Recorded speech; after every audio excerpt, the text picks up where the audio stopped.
Shalom Bapak Ibu, silakan duduk.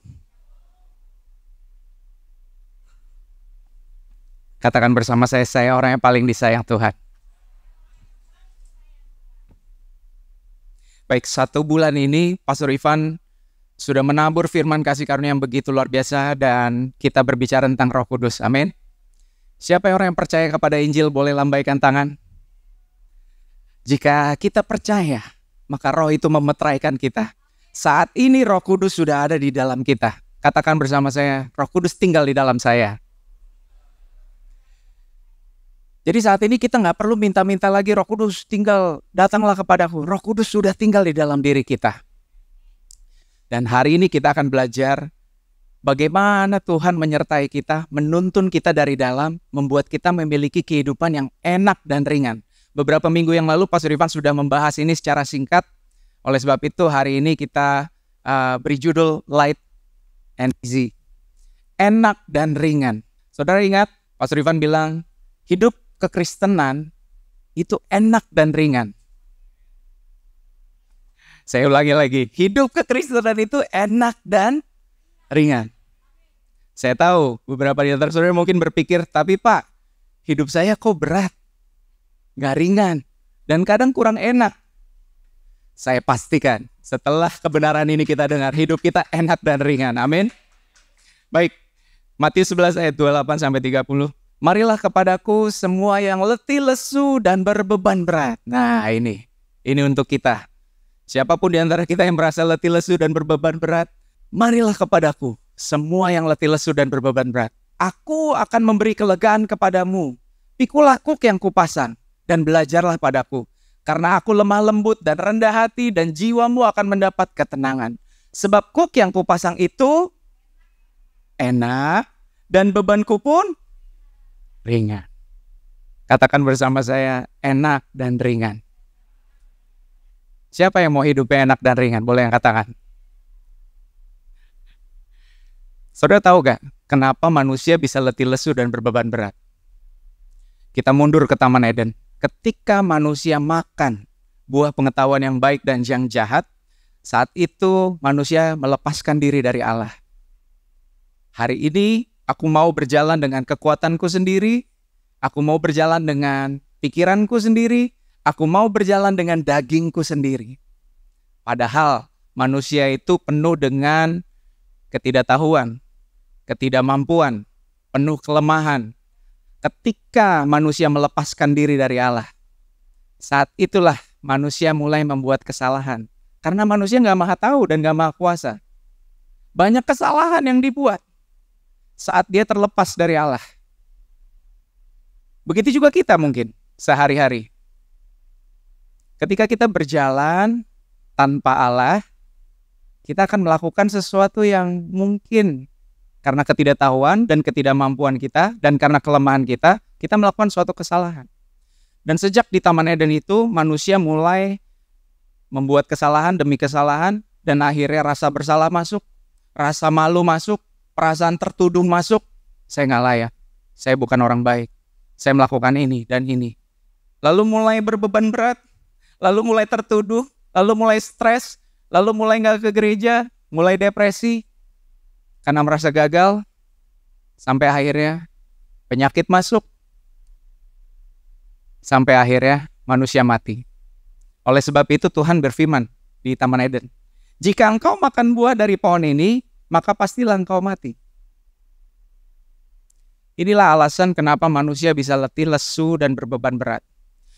Udah gitu, udah letih lesu berbeban berat, datang ke gereja. Kenapa kamu sakit?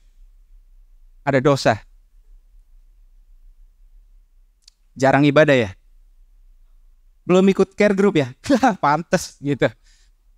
Hamba Tuhan, waduh menambah beban lagi. Akhirnya kita datang dengan letih lesu dan berbeban berat. Puji Tuhan, ada seseorang pribadi yang datang. Lalu dia bilang, mari kepadaku. Kamu yang letih lesu dan berbeban berat. Aku akan beri kelegaan sama kamu. Jika engkau mau dituntun olehku, memikul kuk yang kupasangkan. Kukku itu enak. Dan bebanku pun ringan. Nah bagaimana caranya? Mungkin saudara bertanya, gimana caranya? Saya bisa hidup bersama Tuhan, memakai kuknya Tuhan, lalu berjalan sama Dia, lalu enak dan ringan. Gimana caranya? Kita lihat Yohanes 14. Saya bacakan. Aku akan meminta kepada Bapa dan Dia akan memberikan kepadamu seorang penolong yang lain supaya Ia menyertai kamu selama-lamanya, yaitu Roh kebenaran. Dunia tidak dapat menerima Dia sebab dunia tidak melihat Dia dan tidak mengenal Dia. Tetapi kamu mengenal Dia sebab Ia menyertai kamu dan akan diam di dalam kamu. Di ayat 16 dikatakan, Ia akan memberikan kepadamu seorang penolong. Bapa akan memberikan seorang penolong yang lain supaya Ia menyertai kamu selama-lamanya. Jadi di sini Tuhan Yesus memberikan rahasianya. Ada seorang penolong yang lain yang akan diutus Bapa di dalam nama Yesus yang akan menyertai kita sampai kapan? Selama-lamanya. Bukan sampai kegagalan berikutnya. Bukan sampai kelemahan kamu berikutnya terungkap. Selama-lamanya. Kalau saudara baca Yohanes 14 ayat 26, di situ Tuhan Yesus bilang, Roh Kudus adalah penghibur yang akan mengajarkan kepada kita segala sesuatu. Jadi roh ini, rohnya Allah ini, yang tinggal di dalam saya dan saudara, Dia akan menuntun kita selama-lamanya. Dan Dia akan mengajarkan kita segala sesuatu. Apakah hanya tentang firman kasih karunia saja yang diajarkan? Enggak, segala sesuatu. Bagaimana kita hidup, bagaimana kita makan, bagaimana kita bekerja, bagaimana kita mendidik anak. Semua. Dan Ia akan mengingatkan kepada kita segala sesuatu yang telah Yesus katakan. Amin. Pertanyaan selanjutnya, bagaimana? Bagaimana cara kita agar kita bisa hidup dipimpin oleh Roh Kudus yang sudah tinggal di dalam kita? Kita lihat, Paulus menjelaskannya secara praktis di Galatia 5. Galatia 5 ayat 16-18. Maksudku ialah hiduplah oleh roh, maka kamu tidak akan menuruti keinginan daging. Sebab keinginan daging berlawanan dengan keinginan roh, dan keinginan roh berlawanan dengan keinginan daging. Karena keduanya bertentangan, sehingga kamu setiap kali tidak melakukan apa yang kamu kehendaki. Akan tetapi jikalau kamu membiarkan dirimu dipimpin oleh roh, maka kamu tidak hidup di bawah hukum Taurat. Paulus bilang gini, hiduplah oleh roh, maka kamu tidak akan menuruti keinginan daging. Apa itu keinginan daging? Ketika manusia jatuh di Taman Eden, dia terlepas dari Allah, dia mengandalkan kekuatannya sendiri. Itulah hidup dengan daging. Segala sesuatu kita pikirkan dengan pemikiran kita. Kita pakai logika kita pakai kekuatan kita pakai segala kemampuan kita untuk hidup. Lalu apa yang terjadi? Apakah kita hidup enak dan ringan? Enggak. Di ayat 18 menarik ya. Jikalau kamu membiarkan dirimu dipimpin oleh roh, maka kamu tidak hidup di bawah hukum Taurat. Ternyata lawan dari hidup oleh roh adalah hidup di bawah hukum Taurat. Kita lanjutkan Roma 7 ayat 4-5. Sebab itu saudara-saudaraku, kamu juga telah mati bagi hukum Taurat oleh tubuh Kristus supaya kamu menjadi milik orang lain, yaitu milik Dia yang telah dibangkitkan dari antara orang mati, agar kita berbuah bagi Allah. Sebab waktu kita masih hidup di dalam daging, perhatikan, hawa nafsu dosa yang dirangsang oleh hukum Taurat bekerja dalam anggota-anggota tubuh kita agar kita berbuah bagi maut. Ayat ini begitu membuka roh dan pikiran saya ketika saya pertama kali mendengarkan Injil kasih karunia Allah. Saya pikir untuk kita bisa masuk dalam kekudusan, untuk kita bisa hidup kudus dan berkenan bagi Tuhan, saya harus melakukan hukum Taurat dengan sempurna. Dan ternyata apa yang dilakukan oleh hukum Taurat? Hukum Taurat merangsang hawa nafsu dosa yang bekerja di anggota-anggota tubuh kita agar kita berbuah bagi maut. Pertanyaannya, saudara mau berbuah bagi maut atau berbuah bagi Allah? Jika saudara mau berbuah bagi Allah, jangan hidup di dalam daging. Apa itu hidup dalam daging? Hidup di bawah hukum Taurat. Jika saudara hidup oleh roh, maka saudara akan berbuah bagi Allah. Mungkin banyak orang yang bilang bahwa, Pak Ivan, jangan cuma ngajarin kasih karunia dong. Orang juga harus diajarin, harus melakukan hukum Taurat dong, supaya hidupnya kudus. Apakah ayat ini kurang jelas? Justru ketika kita hidup di bawah hukum Taurat akan merangsang hawa nafsu dosa yang bekerja pada anggota-anggota tubuh kita sehingga kita berbuah bagi maut.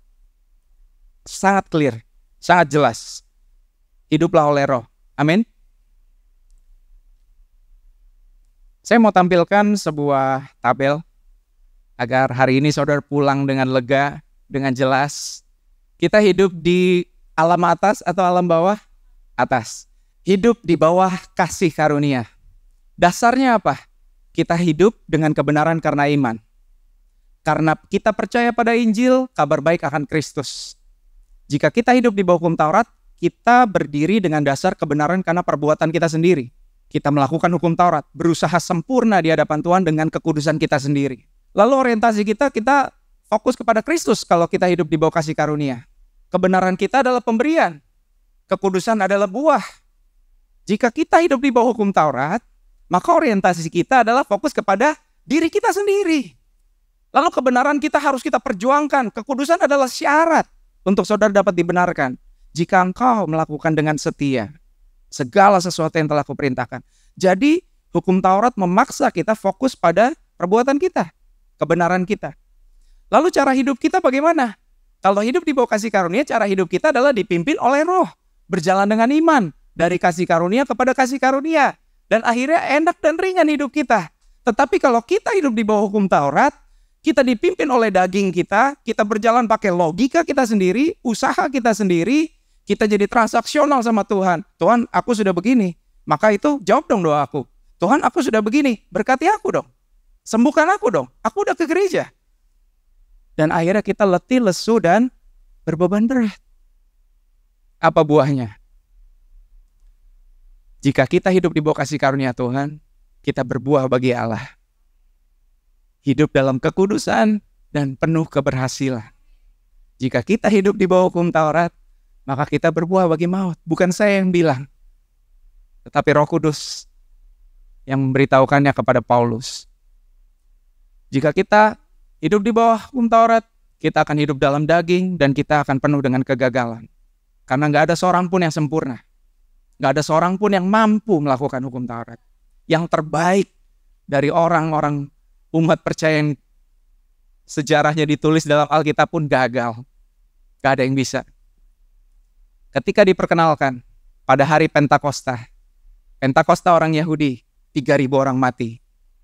Tapi Pentakosta orang percaya, yang hidup di bawah kasih karunia Tuhan, yang percaya oleh darah Yesus, yang percaya akan apa Yesus sudah selesaikan di atas kayu salib. 3.000 orang selamat pada hari itu. Jangan malu-malu, berikan kemuliaan bagi Tuhan. Saudara perhatikan ya. Di Galatia 5 ayat 4 dibilang begini. Kamu lepas dari Kristus jikalau kamu mengharapkan kebenaran oleh hukum Taurat. Kamu lepas dari Kristus. Kamu hidup di luar kasih karunia. Ini di Galatia 5 ayat 4. Nanti saudara baca di rumah ya. Dalam bahasa Inggrisnya, you have fallen from grace. Jadi jelas. Artinya kita jatuh dari kasih karunia. Artinya kasih karunia itu di atas. Kasih karunia lebih tinggi daripada hidup dalam hukum Taurat. Oleh sebab itu, hari ini kita tahu Tuhan memberikan Roh-Nya agar saudara memiliki hidup yang enak dan ringan. Kita nggak mau hidup di dalam alam yang di bawah ini. Siapa yang mau hidup di bawah kasih karunia Tuhan? Siapa yang mau hidup dipimpin oleh Roh? Roma 8 ayat 2, Roh yang memberi hidup telah memerdekakan kamu dalam Kristus dari hukum dosa dan hukum maut. Roh yang sekarang tinggal di dalammu telah memerdekakanmu dari hukum dosa dan hukum maut. Apa itu hukum dosa? Jika kamu berdosa, kamu dihukum. Kamu layak menerima hukuman. Kristus telah memerdekakan kamu dari hukum dosa. Apa itu hukum maut? Manusia akan sakit lalu mati. Hidupnya menderita, letih lesu, berbeban berat. Dan hari ini Kristus oleh Roh telah memberi hidup, telah memerdekakan kamu dalam Kristus dari hukum dosa dan hukum maut. Jadi apa yang sudah kita pelajari? Pertama, Tuhan mau kita hidupnya enak dan ringan. Dia mau kita melekat kepadanya. Bagaimana caranya? Dia memberikan rohnya. Tinggal di dalam kita, menyertai kita selama-lamanya. Sehingga kita dituntun langkah demi langkah, bukan dengan kepandaian kita, bukan dengan kekuatan kita, bukan dengan kehebatan kita, tetapi dengan rohnya. Hidup dari satu kemenangan kepada kemenangan berikutnya. Hidup dari satu keberhasilan kepada keberhasilan berikutnya. Jangan lagi gunakan daging kita. Jangan gunakan kepintaran kita, kemampuan kita, perbuatan kita. Hidup kita akan penuh kegagalan. Hiduplah oleh roh. Ada satu kesaksian, satu cerita. Saya ikut Pastor Ivan sudah lumayan lama. Saya lihat bagaimana hidup beliau sehari-hari. Gak usah jauh-jauh. Makanan. Nih kita bicara makanan ya. Saya itu orang yang makanannya itu tidak sehat. Berapa tahun ikut beliau makanannya makin sehat dan makin sehat. Saya makin tidak sehat dan makin tidak sehat. Apakah saya nggak tahu kalau yang saya makan itu nggak sehat? Tahu, tapi pengen. Susah nahannya. Kalau lihat makanan tertentu itu, wah, sikat gitu ya. Sampai makan all you can eat, sepuasnya. Dijamin banyak porsinya. Karena selain suka, nggak mau rugi, amin. Tapi saya lihat Pastor Ivan, Pastor, kok makannya buah? Oh iya enak. Kok makannya sayur? Tiap hari bawa sayur, bawa sendiri, bawa sayur, bawa salmon, bawa buah gitu ya. Kok nggak enak? Saya lihatnya gitu ya. Kok nggak enak? Kok kasihan banget ya makannya. Kok nggak enak? Tapi enak kok. Nah itu masalahnya. Saya menganggap itu nggak enak. Pastor Ivan yang hidupnya dipimpin oleh roh menganggap itu enak. Itu masalahnya. Apa yang saya anggap enak nggak sehat buat saya. Saya pakai kekuatan saya untuk makan yang sehat, nggak bisa. Karena yang saya inginkan bertentangan. Paulus bilang, oleh sebab itu, jika kamu hidup oleh roh, kamu gak hidup dalam daging. Karena keduanya bertentangan. Disitulah saya sadar. Ini 3 tahun yang lalu. 3 tahun yang lalu, di tengah-tengah pandemi, saya sadar kok makanan saya gak sehat. Selama saya hidup dari kecil, saya langganan bintitan. Saudara tahu bintitan? Ada bisul di mata. Mungkin 2-3 bulan sekali. Saya bingung kenapa. Saya konsultasi ke dokter. Wah, Bapak makan apa, Pak? Ya ini. Ya pantas, Pak, bintitan. Jadi yang saya makan itu nggak sehat, tapi saya nggak mampu untuk tidak makan yang nggak sehat. Suatu hari saya berdoa, Tuhan, saya ingat firman Tuhan. Filipi 2:13. Karena Allah lah yang mengerjakan di dalam kamu baik kemauan maupun pekerjaan menurut kerelaannya. Dalam bahasa Inggris lebih jelas. Tuhan memberi kita desire, keinginan atau kemauan dan power, kemampuan atau kuasa untuk kita melakukan yang baik yang Tuhan inginkan. Di sini menggunakan kalimat to do what pleases Him, yang menyenangkan hatinya. Apa yang menyenangkan hati Bapa? Melihat anaknya hidup dalam kemenangan demi kemenangan, hidup dalam keberhasilan demi keberhasilan. Itu yang Tuhan inginkan. Tetapi pertanyaannya, saya gunakan kekuatan siapa? Ternyata saya hidup dalam daging, urusan makanan. Lalu di situ saya berdoa, Tuhan, saya menyerahkan urusan makanan ke dalam-Mu. Roh Kudus ambil alih. Jika itu tidak sehat buat saya, bikin saya nggak pengen atau nggak suka. Kalau itu sehat buat saya, bikin saya ngerasa itu enak.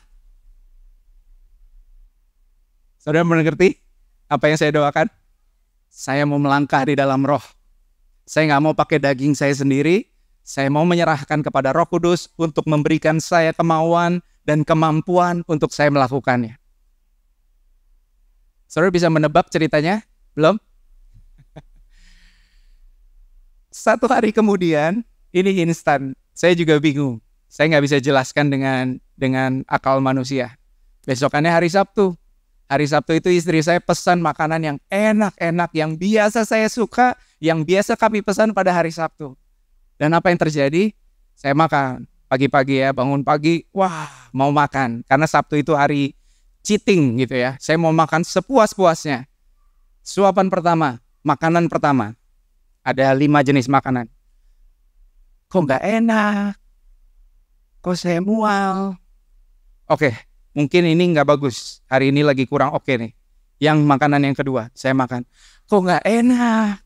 Saya mulai curiga. Kayaknya saya sakit nih. Rasanya kayak mual. Nggak enak.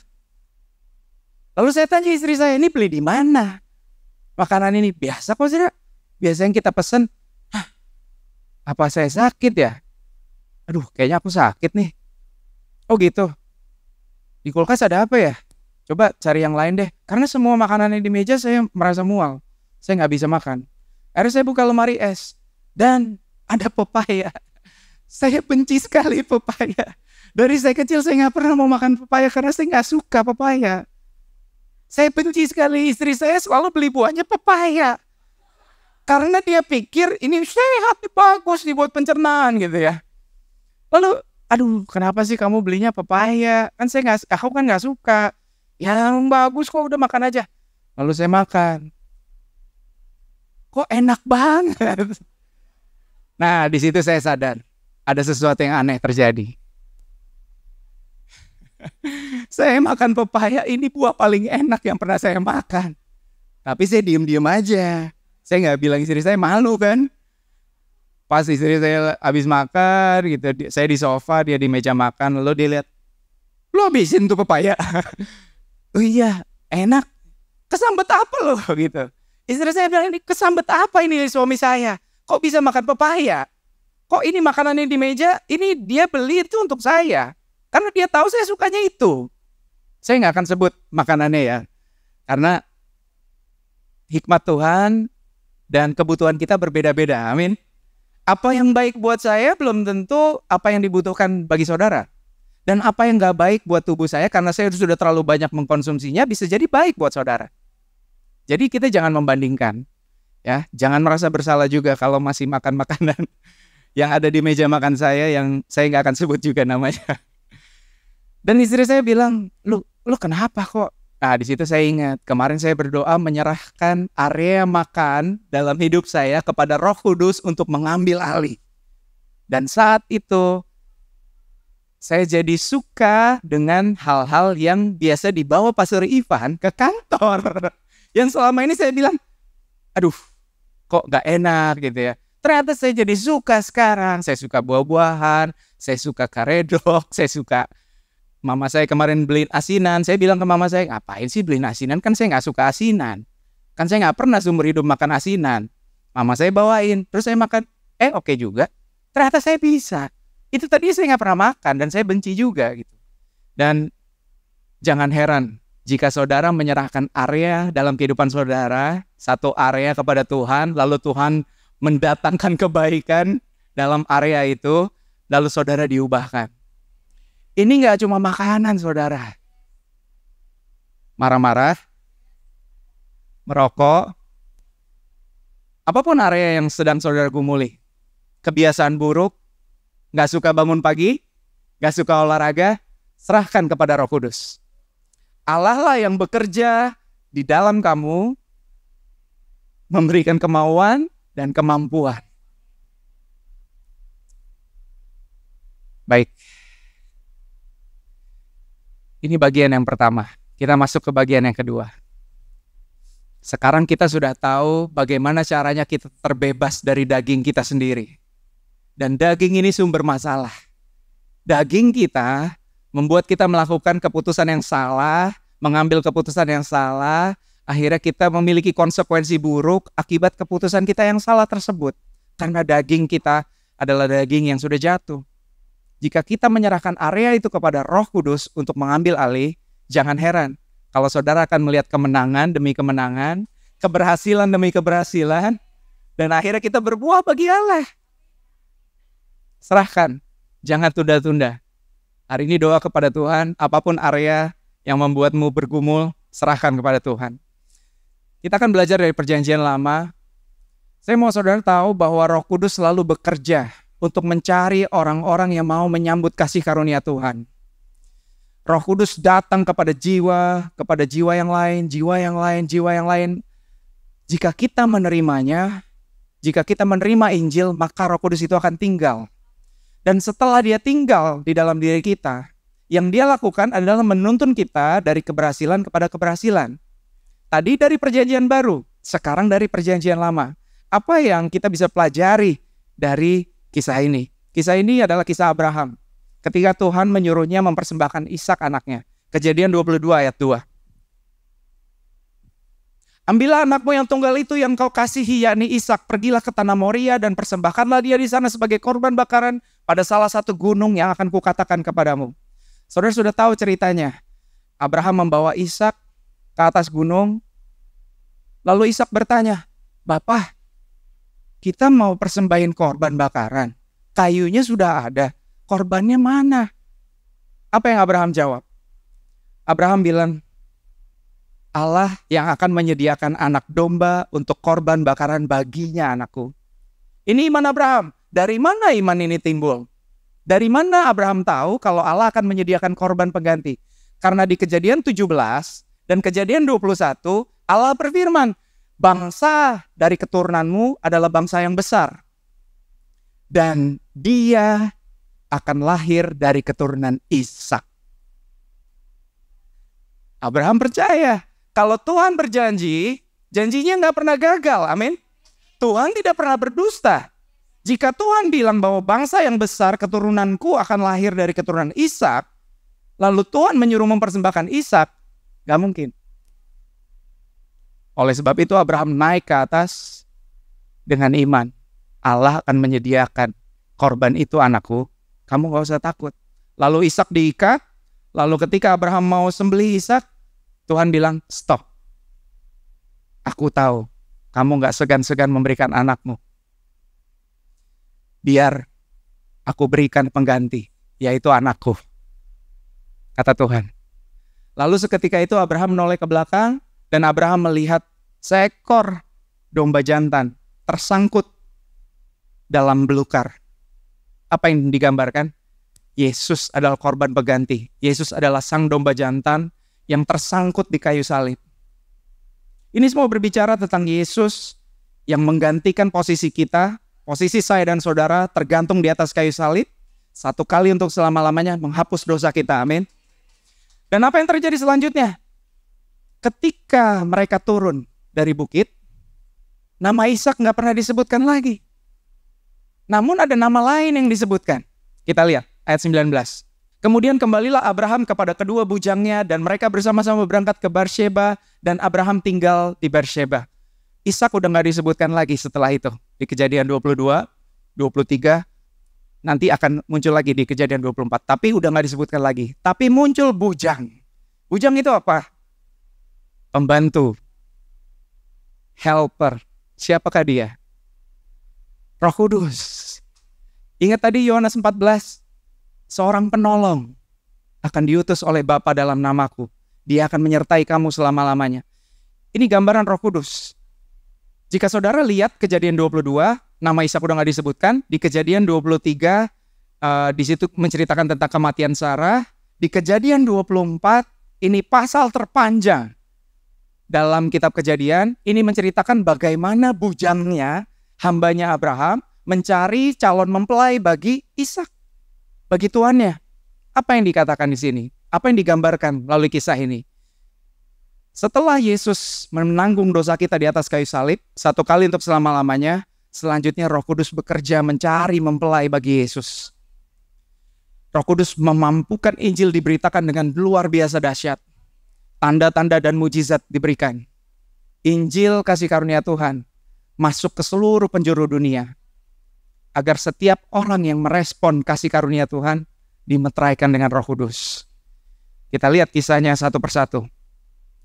Kejadian 24 ayat 1-3. Adapun Abraham telah tua dan lanjut umurnya, serta diberkati Tuhan dalam segala hal. Berkatalah Abraham kepada hamba-hambanya. Lagi-lagi kata hamba muncul. Yang paling tua dalam rumahnya yang menjadi kuasa atas segala kepunyaannya. Roh Kudus diberikan kuasa atas segala kepunyaan Allah.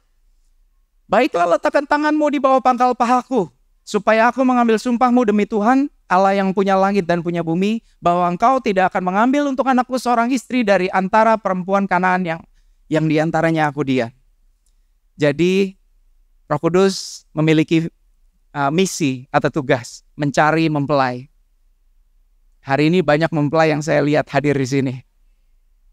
Saudara akan bertemu muka dengan mempelai saudara. Dan kita lanjutkan di ayat 10. Kemudian hamba itu mengambil 10 ekor dari unta tuannya dan pergi dengan membawa berbagai-bagai barang berharga kepunyaan tuannya. Demikianlah ia berangkat menuju Aram Mesopotamia ke kota Nahor. Di sini dikatakan hambanya mengambil 10 ekor unta. Katakan 10 ekor unta. Lalu dia bawa barang berharga. Ada emas, perak, kain lenan, dan lain-lain. 10 ekor unta. Ini jumlah yang lumayan banyak. Ada gambaran apa yang penting dari sini? Kita lihat ayat 11-12. Di sana disuruhnyalah unta itu berhenti di luar kota dekat sumur. Pada suatu petang hari, waktu perempuan-perempuan keluar untuk menimba air. Lalu berkatalah ia, Tuhan Allah Tuanku Abraham, buatlah kiranya tercapai tujuanku. Dalam bahasa aslinya, Karah, pada hari ini. Tunjukkanlah kasih setiamu kepada Tuanku Abraham. Saudara perhatikan, di sini Roh Kudus atau hambanya berdoa, Tuhan Allah Tuanku Abraham, buatlah kiranya tercapai tujuanku. Ini kata kara atau dalam bahasa Inggris, sukses.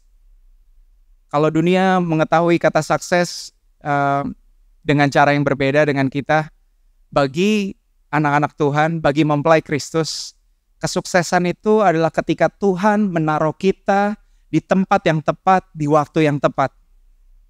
Dan ini yang Roh Kudus lakukan dalam hidup kita. Dia akan membawa kita kepada right happening, kepada kejadian yang ditentukan oleh Tuhan, di tempat yang tepat, di waktu yang tepat, kesuksesan yang dari Tuhan. Dan ini bukan karena hasil usaha kita. Karena dibilang, tunjukkan kasih setiamu, ya Tuhan. Jadi Roh Kudus selalu kerinduannya adalah kita mendapatkan kesuksesan yang dari Tuhan, dan kita mendapatkan kasih setia atau kasih karunia dari Tuhan. Dan kalau saudara perhatikan, ini doa dari Roh Kudus. Doa dari hambanya. Give me success today and show me your grace. Tuhan, buatlah Ezra ditaruh di tempat yang tepat, di waktu yang tepat, bertemu dengan orang yang tepat, melakukan hal yang tepat. Dan tunjukkan kasih setiamu kepada Ezra. Dan ini juga yang selalu akan diterima oleh semua mempelai Kristus. Tidak hanya saya. Di ayat ke-16, kalau saudara lihat Kejadian 24, hambanya Abraham menemukan seorang gadis yang sangat cantik parasnya. Seorang perawan belum pernah bersetubuh dengan laki-laki. Ia turun ke mata air itu dan mengisi buyungnya lalu kembali naik. Misi dari Roh Kudus adalah mencari mempelai. Dan dia menemukan seorang gadis yang sangat cantik. Inilah saudara di mata Bapa di surga. Inilah saudara di mata Tuhan Yesus. Engkau begitu cantik. Engkau bukan hanya cantik, engkau sangat cantik. Dan engkau begitu kudus, begitu bersih, begitu suci di mata Tuhan Yesus. Karena apa yang Yesus sudah selesaikan bagi kita di atas kayu salib. Amin. Di ayat 21. Dan orang itu mengamat-amatinya dengan berdiam diri untuk mengetahui apakah Tuhan membuat perjalanannya berhasil atau tidak. Kita tahu bahwa perjalanan hamba ini, perjalanan Roh Kudus berhasil. Dia menemukan Ribkah, seorang gadis yang begitu cantik. Roh Kudus menemukan mempelai Kristus. Hari ini sedang duduk di sini. Mempelai yang begitu cantik di mata Bapa di surga. Mempelai yang begitu cantik di mata Tuhan Yesus. Dari kata berhasil ini atau saleah dalam bahasa Ibrani, kita dapat belajar 4 hal. 1, keberhasilan adalah sebuah perjalanan bersama dengan Roh Kudus. Di sini dibilang perjalanan. Sebuah keberhasilan dari Tuhan adalah sebuah perjalanan kita bersama dengan Roh Kudus. Yang kedua, di ayat 40. Tetapi katanya kepadaku, Tuhan, yang di hadapannya aku hidup akan mengutus malaikat-malaikatnya menyertai engkau dan akan membuat perjalananmu berhasil. Saleh muncul yang kedua kali. Sehingga engkau akan mengambil bagi anakku seorang istri dari kaumku dan dari rumah ayahku. Ini perkataan Abraham kepada hambanya. Tuhan akan mengutus malaikatnya menyertai engkau dan membuat perjalananmu berhasil. Ketika saudara dipimpin oleh Roh Kudus, saudara bukan hanya dilepaskan dari daging, dari dosa, dari hukum maut, tetapi saudara diberikan kara kesuksesan. Right time, right place. Saudara ditempatkan di waktu yang tepat, di tempat yang tepat, di waktu yang tepat. Dan saudara diberikan keberhasilan. Keberhasilan itu sebuah perjalanan. Yang kedua, untuk kita dapat berhasil, Tuhan mengutus malaikatnya. Ini yang kedua. Yang ketiga, di ayat 42.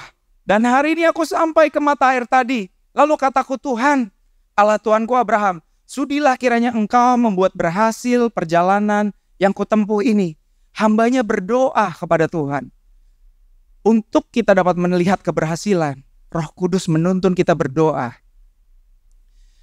Lagi-lagi, apapun yang diperlukan untuk kita mendapat keberhasilan, bukan kita yang melakukannya, Roh Kudus yang melakukannya.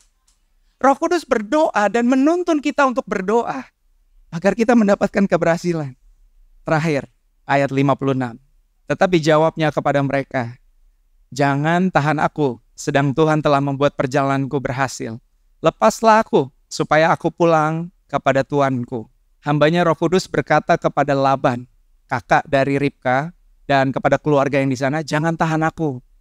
Aku harus pulang kepada Tuanku.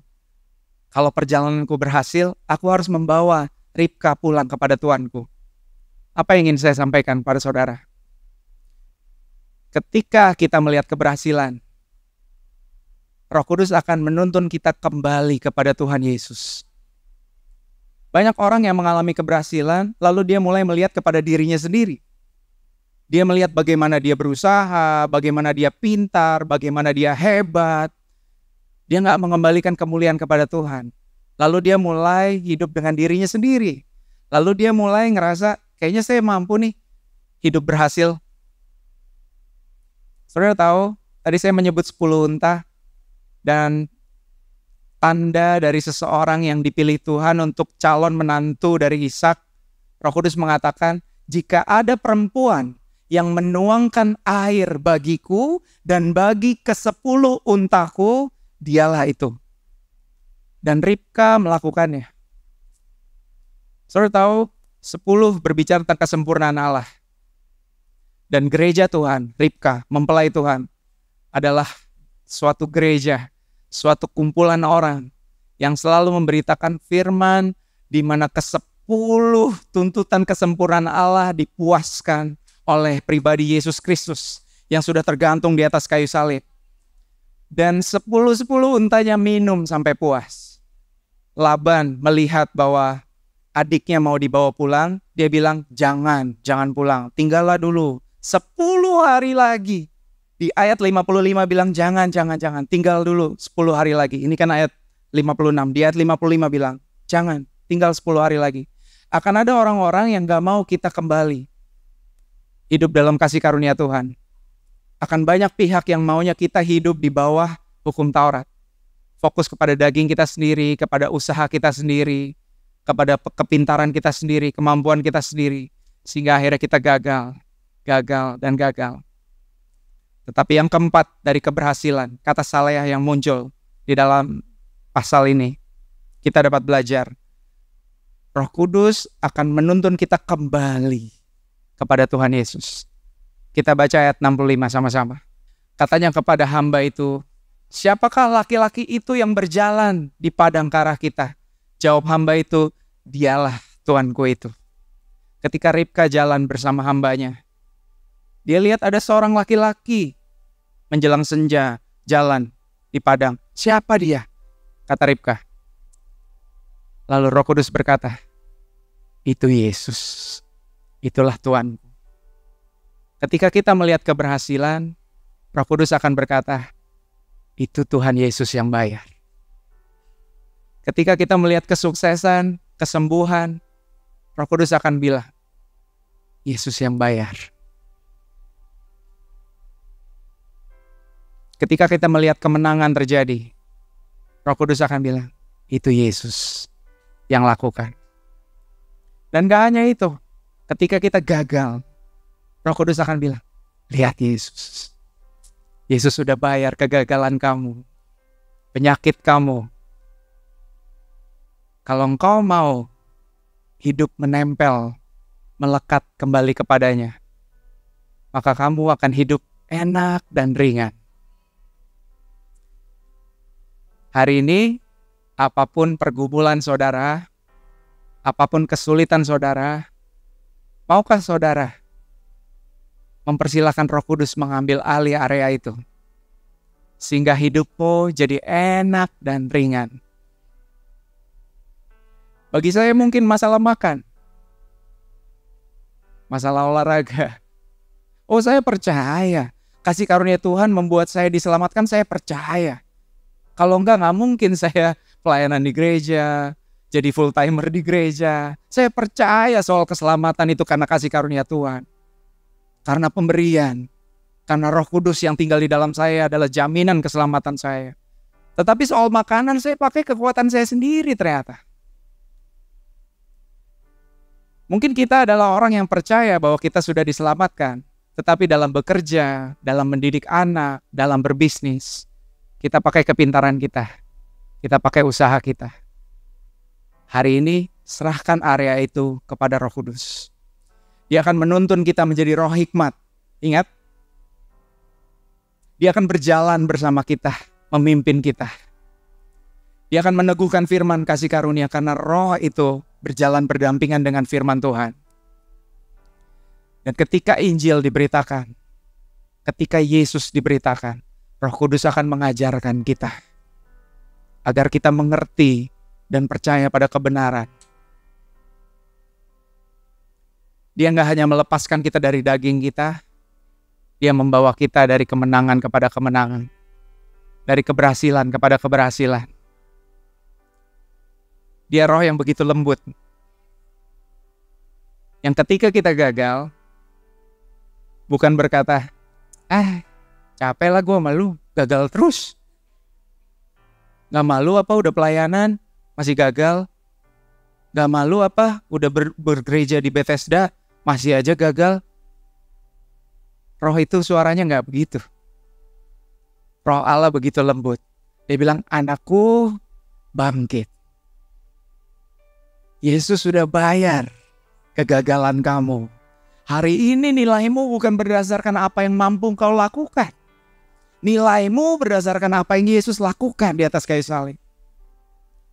Ketika kita bergumul dengan kesehatan kita, Roh Kudus bukan rasain, makannya gak sehat sih. Roh Kudus bilang, anakku bangkit. Hari ini aku akan menuntun kamu untuk makan. Aku akan memberikan kamu kesehatan. Karena Yesus sudah bayar. Bilur-bilurnya menyembuhkan kamu, menyehatkan kamu. Mari berjalan bersamaku. Pikulah kuk yang kupasang, karena kukku enak dan bebanku pun ringan.